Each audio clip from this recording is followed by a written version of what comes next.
Hello, what's up, guys? Hope everybody's doing good. I just thought I would jump on here and do a little impromptu, some bonus content for you guys. Obviously, you can tell I'm not at home. I'm out in Chicago doing some stand-up shows with Robbie the Fire Bernstein. It's been a lot of fun. I love Chicago. The Zanies in Chicago and Rosemont are two of my favorite clubs in the world. So I've been having a lot of fun out here. And there are, if you guys want to come out, the early show tonight is sold out, but I believe there's still some tickets left for the late show. So come on out if you're in the area. Okay, so I thought I would jump on here and respond a little bit to Douglas Murray's. He just wrote an op-ed for the New York Post in which he discussed our debate from last week. He was also just on Bill Maher's show and talked a little bit about it. So anyway, I thought I'd read the op-ed and we could go through it because it's just so ridiculous. And it's I think truly revealing. There's an interesting dynamic that's going on here because there's so much,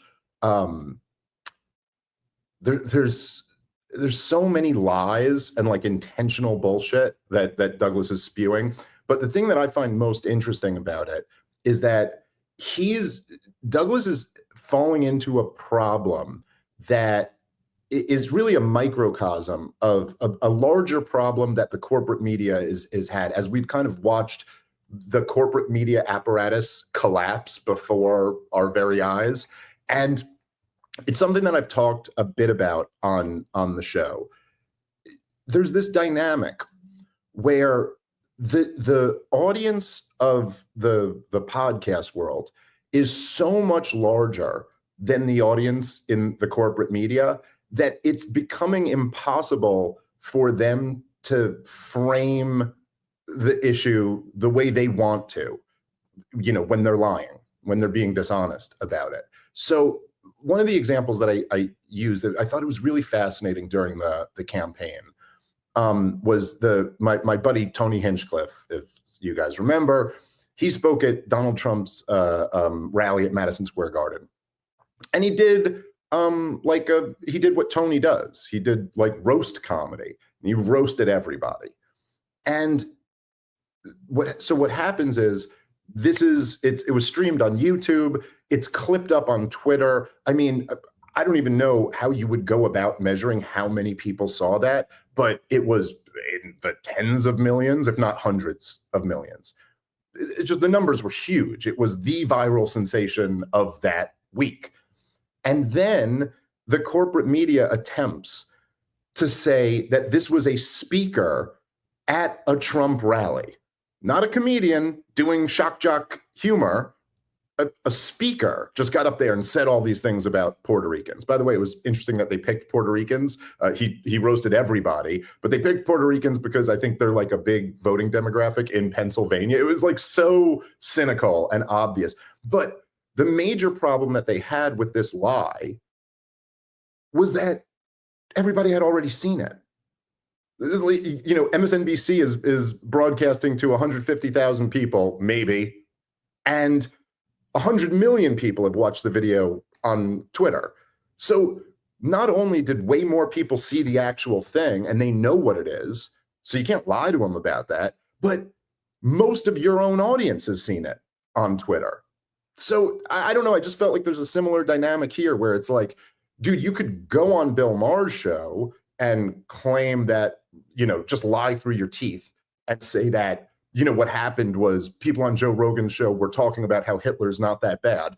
A bullshit lie that me and Joe called you out on the show, and you had nothing to back it up. You didn't have an example that you could cite. Anyway, we'll get into some of this in the article. But it's just like, dude, this doesn't work anymore. You can't go to the New York Post and claim that what happened was different than what actually happened because more people have already seen it, including most of the people reading this New York Post article. And in fact, in the comments section, he's just getting skewered. But okay, so let's go through this piece by Douglas Murray. It is, if you guys want to go read it for yourself, the title is Douglas Murray, so-called Hamas-Ukraine war, quote, experts spew false info on Joe Rogan's podcast. There has to be a standard. Bit of a long title, but there you go. Okay, reading from the article.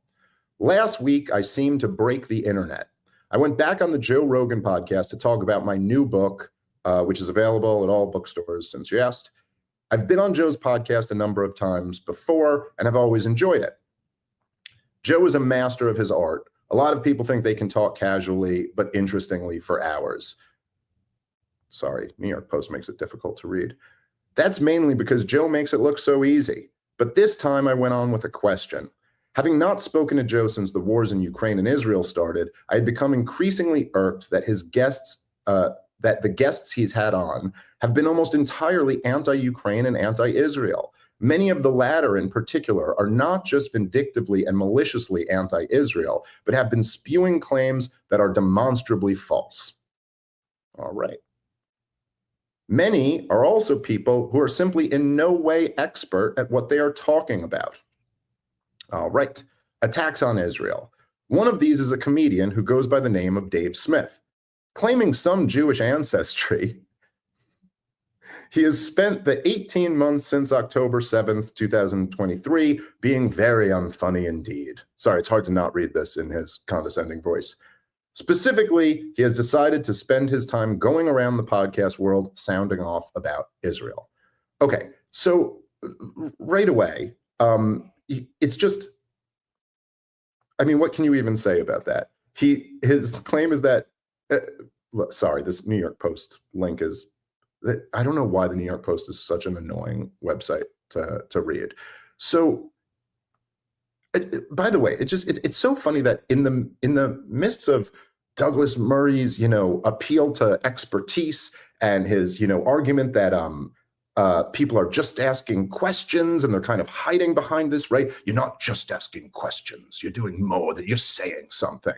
What the hell is this? Claiming some Jewish ancestry? Would Douglas Murray describe any Jewish person who was pro the war in Gaza? Would he describe any of them as claiming some Jewish ancestry? Doesn't that kind of feel like just asking questions? I mean, he claims Jewish ancestry. It's like, yeah, that's what being Jewish is. I mean, separating the religion from, the people or whatever. But yes, I claim some Jewish ancestry. My mom and my dad, that's the ancestry. But again, it's like, you just know for a fact he would never say this about anyone else. But this is supposed to be like a little dig on me or something. Okay, you're right. I'm faking it. I'm faking my being Jewish for all the benefits that come with that or something. All right. And yes, he says, I've talked about these things. What's kind of interesting is that literally the day before he wrote this piece, or the day of he wrote this piece, he went on Bill Maher's show. Did he start by calling out Bill Maher for being a comedian who's not an expert, who talks about these issues? No, he didn't. Oh, it's almost as if that was never really the issue. It's almost like you're completely full of shit, and really your issue is just that people are being critical of Israel. That's the issue that you have, not that they don't have the correct level of expertise.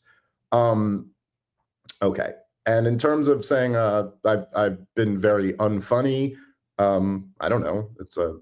I talk about serious topics, much like Bill Maher, and you don't have a problem with it. You don't have a problem with Bill Maher talking about serious topics. You don't have a problem with Dave Rubin talking about serious topics. You don't have a problem with Konstantin Kassin, who wrote a garbage piece just like this one the other day. All these guys are comedians who talk about serious things. Come to one of my comedy shows if you want to see me be funny, or listen to my comedy podcast. I don't know. This is all just stupid. If people are spewing such disinformation or getting everything wrong, so point something out. Take on one of the arguments. But of course, much like in the actual debate, that's the one thing you don't want to do. All right. In the process, he largely cites people like him, people who have many views but no obvious expertise. That's just a flat out lie. Just a flat out lie. I cite experts constantly. People like Darryl Cooper, who say he isn't a historian, yet has been invited onto some of the world's biggest podcasts as a historian. One of Cooper's many ahistorical claims is that Winston Churchill was the chief villain of World War II. Of course, back to the same boring thing that we already dealt with in the debate. On these and many other occasions, Cooper has simply lied about history. Well, again, I mean, there's only so many times that we can go over this same goddamn topic. It's like all he has is that Daryl Cooper made a hyperbolic statement once, but that's not a lie about history. You might have a different interpretation, fair enough. Daryl's argument is essentially that Churchill was largely responsible for World War II not just being a war in Poland, but turning into this horrible world war. Now, that's debatable, and you could say you think he gets that wrong, but that's not lying about history. That's having a different opinion than you. All right, back to the article. When invited to debate the world's foremost living expert on Churchill last year, he declined, saying that he didn't know enough to go up against it. Yeah, that's, again, just a lie. It's not what he said. Yet still, Cooper gets invited on show after show to throw out falsehoods that he can't even back up. It's so funny because, so name them. So go through them. Point out something he got wrong. I mean, like I've still like there's, as we've said many times, there's like two different groups with Daryl Cooper. There's the people who have listened to his work, and there's the people who haven't, who have an opinion on it. But like, if you wanted to take on Daryl Cooper, so Fear and Loathing in the New Jerusalem is an unbelievable series about the early history of the creation of the state of Israel. Point out what he got wrong. Point out something that like a fact that he got wrong in there. Again, you can't do that. So you just have to harp on this one thing. Okay. Yet still Cooper gets invited. I read that. And on which his online interviewers seem happy not to challenge him. Another such figure from the world of comedy who is changing his shape to fit the time is Rogan guest Ian Carroll. Like, how can you not be embarrassed to write that? No, Ian Carroll's not a comedian. You don't have the first clue what the fuck you're talking about, Douglas Murray. And on the show, he thought Daryl Cooper was a comedian. He didn't even know his name. He got his name wrong on it. So while you're making this appeal to expertise, you don't know the first thing that you're talking about. What are you talking about? Another figure from the world of comedy who is changing his shape to fit the time is Rogan guest Ian Carroll. This is just, you can't make this up. Okay. This is someone who, when he last went on Rogan's podcast, very carefully tried to minimize the evil of Adolf Hitler. No, he didn't. You're a liar. That didn't happen. Outrageously and completely falsely, Carroll claimed that in the 1930s, Hitler had kept his anti-Semitism down, a provably false claim that Rogan did nothing to counter. I'm almost positive he's talking about Daryl Cooper here, not Ian Carroll. And what Daryl Cooper has said was that in the early 30s, knowing that it wouldn't be well received, Adolf Hitler kind of toned down the anti-Semitism and then really brought it back out. Like he's not claiming he wasn't an anti-Semitism. He's claiming he toned it down in the early 30s. By the way, this is, again, I'm not the expert on this. I know I'm not allowed to admit that, but I will admit when I'm not the expert on something, unlike Douglas Murray, who also talks about a lot of things he's not an expert on. But he's talking about Daryl Cooper, not Ian Carroll. He's getting it wrong. Ian Carroll's not a comedian. He's getting that wrong. And the other thing is that this is very mainstream history. There's several mainstream historians who will make the exact same argument. There's not even anything particularly controversial about it. And this is in no way to make the, and you see anyone with a brain here, you see what Douglas Murray is doing. So if you're talking about the fact, again, something that mainstream historians, some of the most notable Hitler historians have also said, that in the early 30s, he was toning down the anti-Semitism because he didn't think that would be too well received amongst the German groups that he had to win political support from. So if you make that argument, that is in no way downplaying the atrocities that Hitler committed. It's just not, but he's trying to make you think that that's what they're doing because he's dishonest. That's all he's got. Okay, all of these men have also been palling around online with Holocaust denier and proud anti-Semites like Jake Shields. Okay, so it's Rogan's guilty for who he has on his podcast, then he's also guilty for who he has on his podcast, who may have podcasted with other people. It's all just ridiculous. Okay. 2 weeks ago, Rogan had his mate Dave Smith on yet again for a long podcast. But for my return to the show, the deal was that I could come on only if Dave Smith was once again in the studio, as if Joe didn't want to be unaccompanied, or that Joe thought it was I, of all his guests, who must be challenged. Okay, so listen, this is just like the most pathetic bitch behavior after a debate that went really bad for you. Like, look, I don't know exactly what Joe's conversations with Douglas were before the show, but more or less, I mean, I don't think I'm giving away anything I'm not supposed to say. Yeah, Douglas wanted to come back on the show. And Joe was like, he wanted to come on to promote his book. And Joe was like, hey, how would you feel about doing a debate with Dave Smith? And he accepted. It's like, hey, if you don't want to accept it, don't accept it. But to accept it and then go back, like bitching about how this was an unfair condition. I don't know. I've done a lot of debates. I've never once in my life done this. You either accept the debate and then you go do it, or you don't accept it, which you had every right to do. The reason things are going so bad for you is because you tried to do both. You tried to accept it, but not debate me. And that didn't work out very well.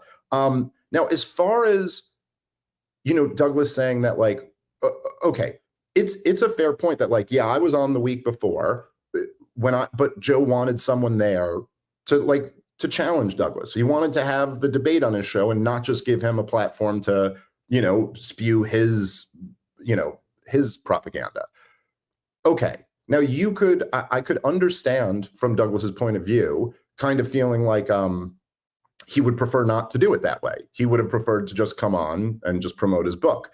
But, at the same time, look, two things on this. Okay. Number one, if I was ever in the situation where Joe, like, I wanted to come back on and talk about something, and he was like, well, I want there to be someone giving you pushback there, I'd go, okay. I mean, sure.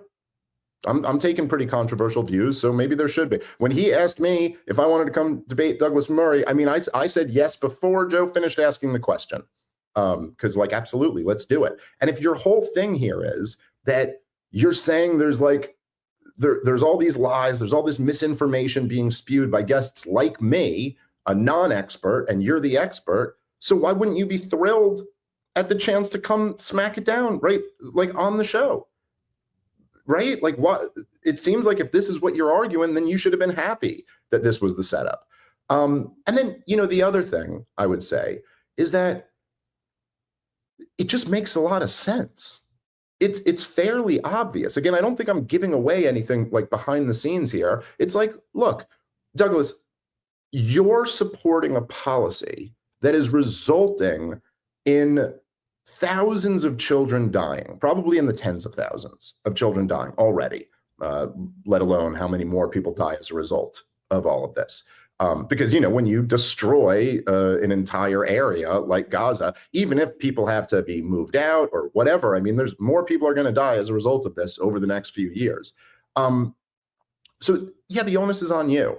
That's a little bit like, you could understand where when someone like me is not advocating a policy that's going to result in children dying, and you are advocating a policy that will result in children dying, even if you're going to argue that this policy is still necessary, you could understand where someone would be a little more uneasy about having you go unchallenged. Okay, so for example, here's an issue that me and Douglas probably both agree on. I support mass deportations. Okay. It's an issue that I've grappled with over the years, but at this point, I do think it's like, I think people who entered our country illegally do not have a right to be here. And I think it's completely reasonable for us to say, yeah, listen, you came here illegally, you committed a crime, you don't have a right to be here, you've got to go. Now, that being said, I also understand that is a policy that comes with, a human cost. There are, first of all, if you're doing mass deportations, it's almost impossible that you're never going to make a mistake and that you'll never get, the wrong person. We can see that already. Mass deportations aren't happening, and it seems like some mistakes have been made. And then also there's, even when people are here illegally, there's examples that are kind of heartbreaking. I mean, there's people who are just good people who have families, who have established a life here. Someone who came into this country illegally and has been here for a decade and maybe, has kids or whatever the situation is. There's a real human cost to deport people like that. And even though I support the policy, if I wanted to come and argue for that policy and someone was like, I'm a little uneasy with this because of the human cost associated with it, so I want someone there to give you pushback, I'd completely understand that. I would understand that the onus is on me if I'm advocating for a policy that's going to result in human suffering to some degree. And that's nothing compared to the human suffering going on in Gaza right now. So anyway, it's like, I don't know. The onus is on you. You're advocating for this policy, so defend it. Which again, he wanted to do everything except that. Okay. So, okay. I like a debate as much as the next Scotsman. No, I don't think you actually do, Douglas. But what resulted was more than a debate. It seems to have led to some kind of podcast world meltdown. Again, isn't this just the beautiful tactic that the corporate media always uses? It led to a meltdown. Looks like I triggered the trolls on this one, right? It's like, AKA, people think you embarrassed yourself. But it led to a meltdown, meaning that it's pretty unanimous in the comment section that you lost. And you were also just terribly pompous and insulting while you did it. While avoiding the debate, while making no points, while not taking on any of my points, you embarrassed yourself. That's the meltdown. Okay. You always see, it's all framing. It's like the only people who seem to think Douglas Murray won the debate are, like I said, people with Israeli flags and Hebrew letters in their Twitter name, and or people who already hated my guts or who are already all in on his side, for the most part, at least. And, it's always, if I do a podcast talking about, this is what they were saying for weeks, is that since I posted a couple things on Twitter and then I did a podcast breaking down to the debate, they're like, see, Dave obviously lost the debate. Otherwise, why would he need to do damage control? Do you think any of those people will now go, shit, Douglas Murray wrote an op-ed about it, I guess he's doing damage control? No, they won't, because they never really meant that point. It was just something to grab onto. Much like Douglas Murray's whole expert argument. He doesn't really mean it. Otherwise, he'd be critical of Bill Maher, too. Otherwise, he'd be critical of all these comedians who are, talk about serious stuff. Okay. Sorry, hold on. This is, God damn it, is so annoying to read something on the New York Post's site on your phone. Sorry, I should have thought about this before. Okay. Sorry, just scrolling through what I already read here. All right. Sorry. Okay. Yes, so it seems to have triggered a meltdown. Okay. It's always a meltdown when the other side does it, but I guess this isn't a meltdown. Whatever. Okay, the first reason was that from the outset, I challenged Joe on his choice of guests and why he had been giving a platform to only one side of a debate, and a very conspiratorial one at that. Yeah, conspiratorial. Okay.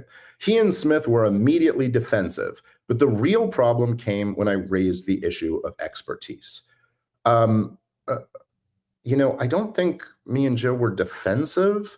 I think what you were saying was completely ridiculous, and we were both just pointing that out. That's from my perspective what happened. But again, it's not. So when Douglas says that these people coming on Joe's show are very conspiratorial, yeah, maybe that's true, but also maybe it's appropriate. Here, let's read a little bit more and then I'll make this point. Because as I said then, and have often said, we have lived through a period where the quote experts have gotten an awful lot of things wrong. From the COVID lab leak to the Hunter Biden laptop, we have lived through years after which distrust of experts has become inevitable. Okay, so here's, I think, an important kind of distinction here. And I really do think in a lot of ways this separates the Douglas Murray side from my side of this. And that's not to claim that again, as I said on the show, that's not to claim that every conspiracy is correct or that there shouldn't be standards. I think people do get a little bit sloppy at times with with presenting certain conspiracies as if we know this for a fact, when really in reality it's more kind of like, oh, there's some interesting questions here, and sometimes even conspiracies where they're kind of starting with their conclusion. And when you do that, it can be, you'll have little pieces of evidence that you're presenting as if they're major pieces of evidence that are actually not, so that happens. I like to think that I'm not too guilty of that. Maybe I have been a time or two. Nothing comes to mind, but maybe I'm wrong. But then you have on the other side here, you have Douglas saying, the way he puts it is that the experts have gotten some things wrong. They got the lab leak wrong. They got the Hunter Biden laptop wrong. Here's the thing. No, they fucking didn't. No, they didn't. They did not get either of those wrong. They lied. And there's a big difference between those two. They didn't get it wrong. You can see this. We have at least some of Fauci's private emails. And you can see they didn't get it wrong. They just knew they had created the thing. And so they lied so that they wouldn't be implicated. And they didn't get the Hunter Biden laptop wrong. The FBI had it already. They knew for certain that this was Hunter Biden's laptop. There was no confusion over whether this was a Russian disinformation campaign. They lied. Look, what Douglas Murray is trying to, and what he's doing, and he knows what he's doing. He's defending the regime in like a limited hangout type fashion. So what he does, for people who don't know, what a limited hangout is like essentially, and it's an old like CIA, like tactic. But so when you get caught in a major, lie or a major scandal, what you do is you give out some of the information while protecting the most important part, right? Because you can't deny all of it because you're too caught. So you admit the experts got some things wrong. But that's not really the story here. Look, just in the last few years, okay? And I doubt anyone listening to this or Douglas Murray himself could actually argue with this. I mean, Douglas Murray can't argue with much, but we've lived through in the last few years. Okay. The current president of the United States of America was framed for treason by his own intelligence agencies. They knew it was bullshit, and they framed him for being a Russian spy anyway. And they kept it going all through the midterm elections of 2018. It was every single day, Trump, Russia, collusion, people coming on the expert media shows, having experts come on and claim that Donald Trump had been a Russian spy since the 1980s. All just complete lies, complete bullshit. That's a real thing that happened.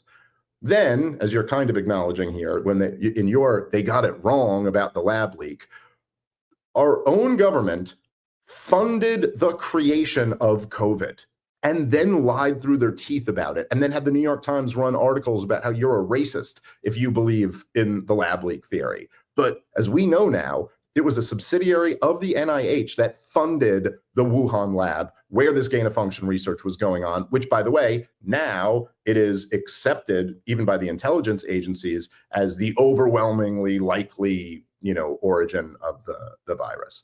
Okay. Also, there was a giant pedophile ring that involved the highest levels of our government, including the intelligence agencies, which insisted that he get a sweetheart deal the first time he was caught. This is the files that have been released on this giant pedophile ring are still redacted for national security purposes. Okay? So no, it's not that the experts have gotten some stuff wrong. It's that they are part of an apparatus that is intentionally lying to the American people to cover up some very real conspiracies. So now in that environment, if you want to come in and spend all of your time attacking the people online who ask questions about other conspiracies, it seems like you're kind of doing this in service of the regime. And so anyway, this is nonsense that the experts got a few things wrong, but we still need expertise. Like, oh, okay, sure. Okay. So from the COVID lab leak to the Hunter Biden laptop through the years, distrust of experts has become inevitable. Well, that's for sure. Yet that doesn't mean that expertise does not exist. And so here you have Douglas Murray, as he's constantly doing. Look, the entire first 45 minutes of the debate on Rogan's podcast was Douglas oscillating between two different logical fallacies. So he was kind of making an appeal to authority. I'd say he's either making an appeal to authority or he's just attacking a straw man. Choose your logical fallacy, which one you think. Because if you're saying something like, that doesn't mean that expertise doesn't exist, who the hell is arguing with that? If what Douglas Murray was saying was, you can only talk about these things if you're an expert, which he certainly implied, but then kept insisting he wasn't really saying that. Well, that's an appeal to authority. It's a logical fallacy.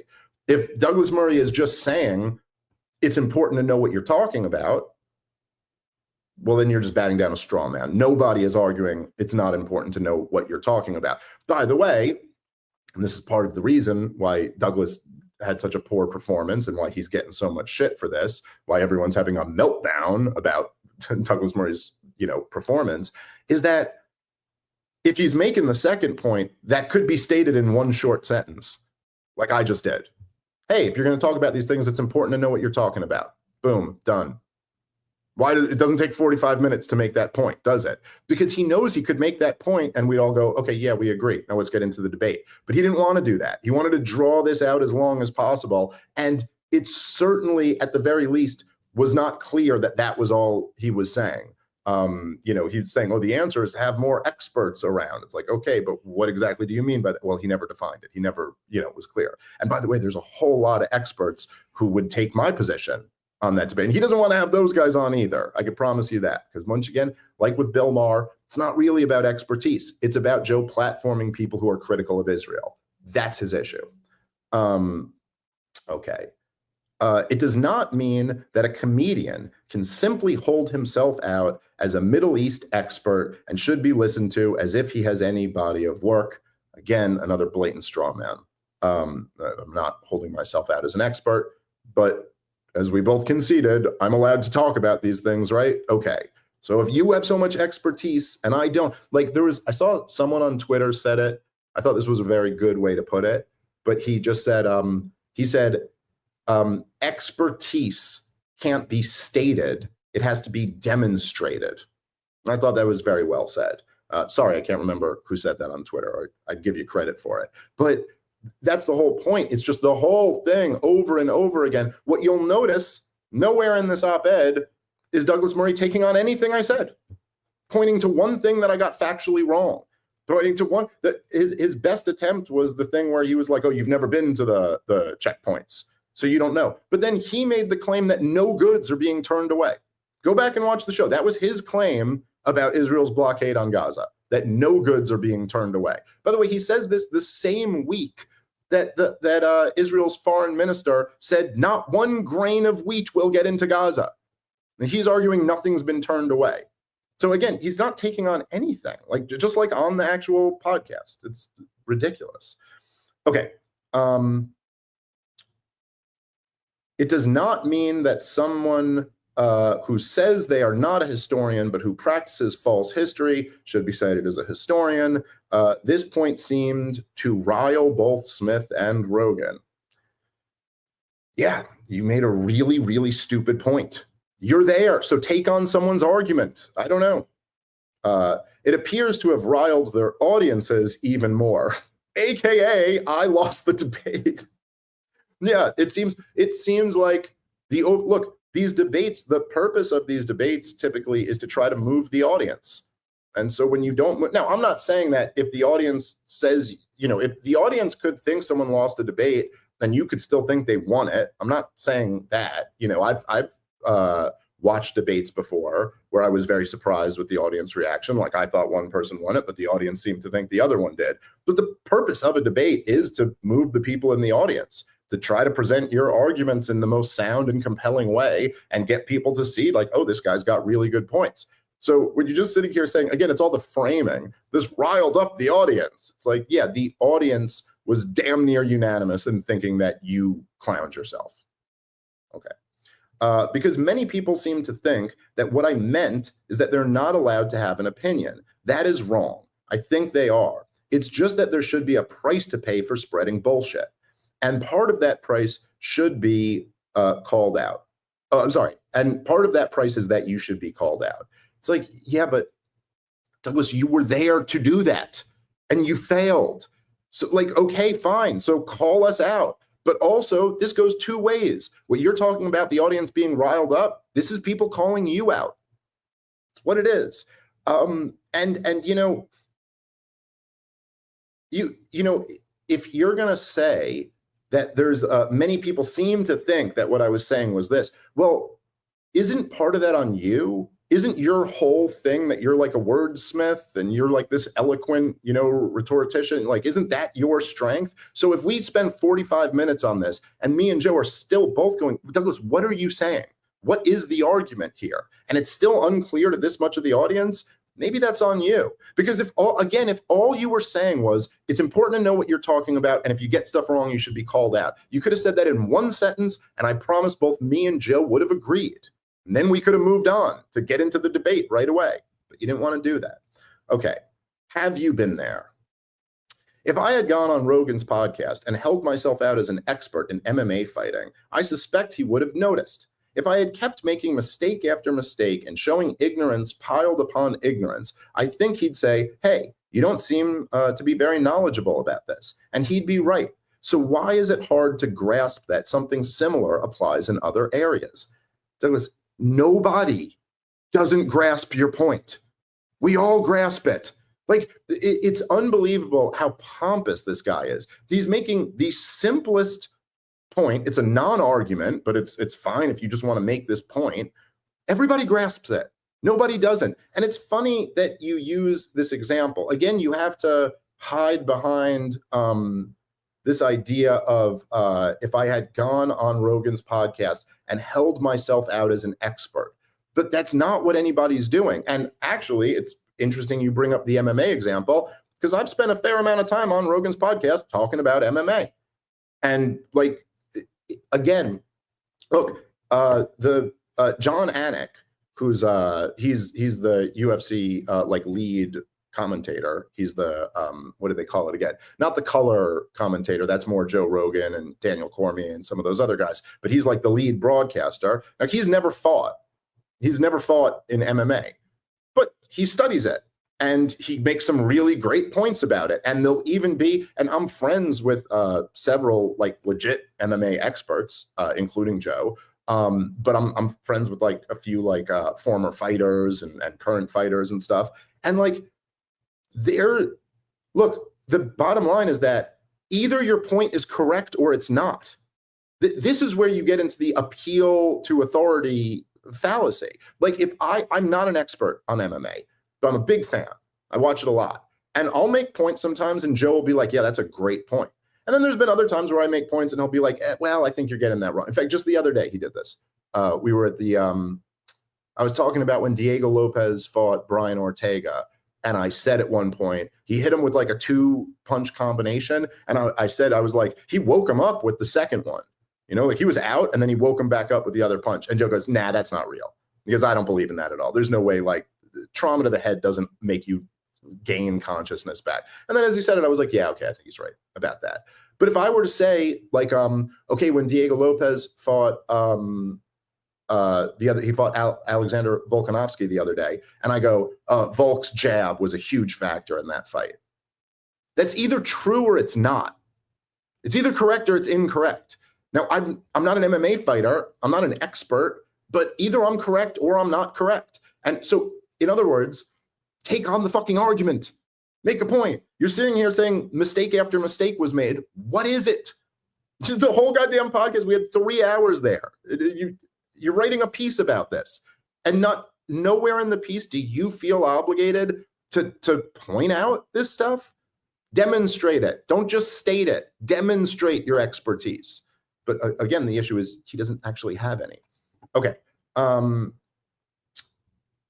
Okay. In bigger rings and more important fights, saying that this applies in other areas and more important fights. Having spent most of the last 18 months in Israel, Gaza, Lebanon, and Ukraine, I don't think I know everything. but I think I know a damn sight more than someone like Comic Smith, who admitted he'd never even been to the region he spends all his time talking about. Again, this is the same non-point is all he brings to this op-ed. Oh, so you have to go to a country to comment on it, do you? Said part of the internet. Again, the answer is obviously not. But if it is your job, or you're making it your job, then probably yes. If I filed columns for this paper pretending to be an expert on countries I'd never been to, I would expect my readers to complain, as they should. So I guess John Anik has to get into the octagon and fight in order for this to be his job, commentating on the UFC. By the way, again, Douglas Murray is a hypocrite on this issue because, as I understand, he's never been to North Korea. He's never been to Iran. He's never been to lots of countries that he talks about. Now, he may argue, well, I tried to go there and I can't, but that's beside the point. You still talk about them, even though you haven't gone there. And in fact, you still advocate for wars, even though you haven't gone there. And, again, he can say, oh, I couldn't get into those countries or something like that. But that's, yeah, because you're critics of those regimes, much like I am of Israel. So yeah, it's a different proposal to go to those countries, isn't it now, Douglas? Israel's going to protect you at all costs. Not so sure they'd do the same for me. So whatever. But also, it's just, so by this same line of logic, explain this to me. And by the way, I've heard, before I get into that, I've heard several people make this point now in response, because this debate has gone so incredibly viral. But people will say that, even like people who have been to the region many times, they'll make the point that actually, there's a lot that you can learn by going to the region, but also it can be misleading sometimes. Like if you're going to the region the way Douglas Murray's going to the region, and you're taking like the IDF propaganda tours or something like that, it's not exactly clear that that gives you as well-rounded a view as you might actually get from a few thousand miles away, just looking at both sides of it and informing yourself through experts.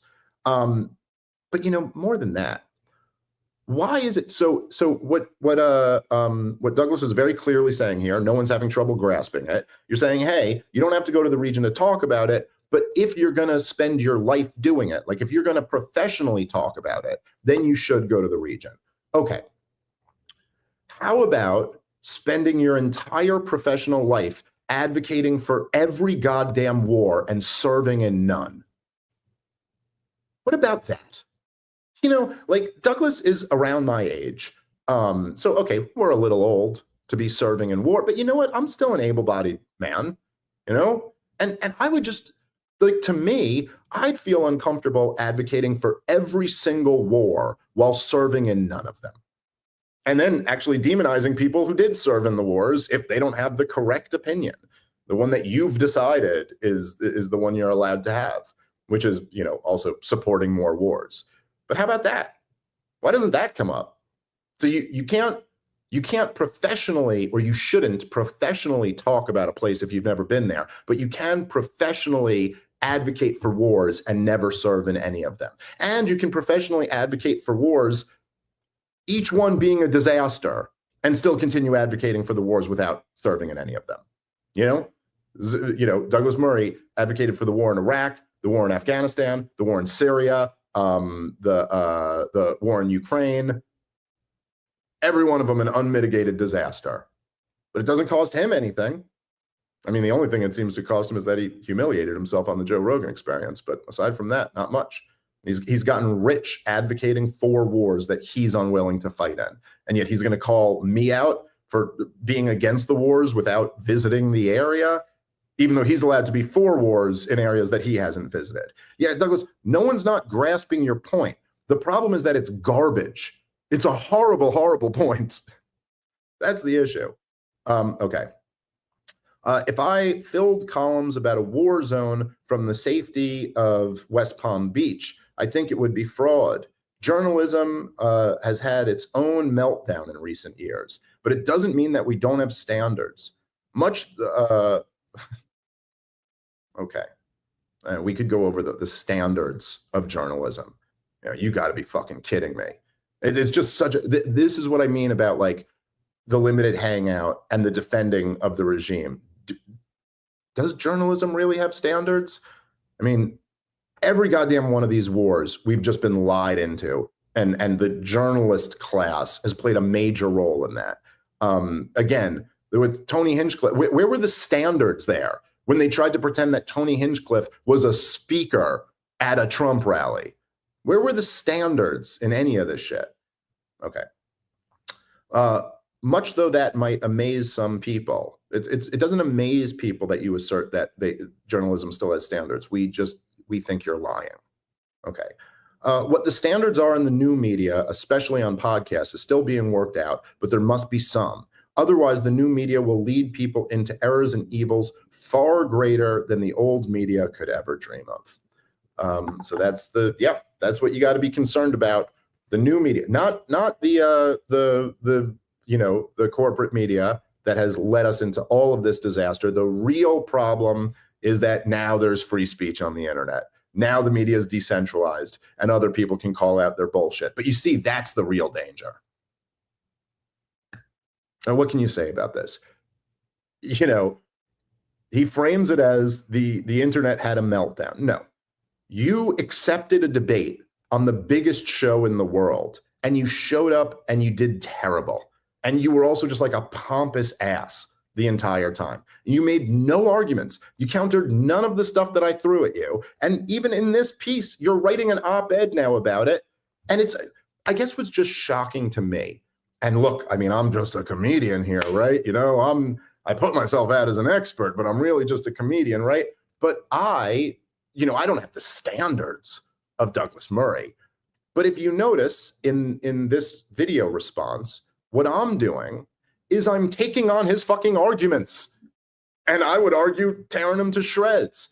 It is crazy to me that you could have a debate, have this reaction against your debate performance, and then write an op-ed on that debate where you're essentially attacking me personally, down to he claims Jewish heritage, whatever. So you're attacking me, and you don't, talking about these journalistic standards, you don't feel an onus to take on one thing I said. Think about that. As you're talking about expertise, as you're talking about standards, you don't have the most basic standard that just comes from being a decent person and feeling like, well, look, I'm obligated to take on some of the stuff he said here. If I'm going to smear this guy in a piece for the New York Post, I should take on one argument that he made. I should, instead of just stating that I'm an expert or stating that he didn't go to the region, I should probably demonstrate my expertise over his, demonstrate the insight that I've gained from going to the region. No, just doesn't even attempt to. Same with Konstantin Kasin wrote a garbage piece about this too. Doesn't take on one argument, doesn't take on anything. I don't know, man. This has been interesting to me. As I think I mentioned the other day on the show, I've gotten a lot of people have reached out to me, and both just a lot of regular random people, and then a lot of people in this world, like household names. I'm not going to say them because they reached out privately, but like names that you would all know, who very much disagree with me on the Israel issue, and were all basically big fans of Douglas Murray. And I think probably went in like, okay, great, we got Douglas Murray on the case. He's going to destroy Dave in this debate. And a whole bunch of them reached out to me and they were like, oh my God, I mean, he just did terrible. I can't believe he did such a terrible job. And it's not like when I debated Dennis Prager or Laura Loomer or like some of these other debates where like, it's not that I wrecked him in the debate. It's that he was unwilling to have the debate. He tried to show up and just not engage throughout the whole thing. It was every single excuse to do anything except debate me on the topics. And so anyway, so there's a bunch of people like on that side, even it's divided between and then there's the other people like obviously Douglas himself and Konstantin and like Dave Rubin and some other ones who are like trying to double down on this garbage point that Douglas Murray is making. And I just find that to be fascinating because on top of the fact that it's wrong and stupid, like outrageously stupid, the argument is just totally ridiculous. But on top of that, it's also just such a losing argument. Like, it's just like, read the room, dude. Nobody wants to be lectured about how the expert class is who we need to call in here. Nobody wants to be told that, like, you're getting a little too conspiratorial. They just got some things wrong. No, they didn't. And, you know, to all those guys who are doubling down on Douglas Murray's line here, first of all, you're exposing yourself because he's being intentionally dishonest. He went on Bill Maher's show and said, like, all these guys on Joe Rogan's show are downplaying Hitler's atrocities. That has objectively never happened.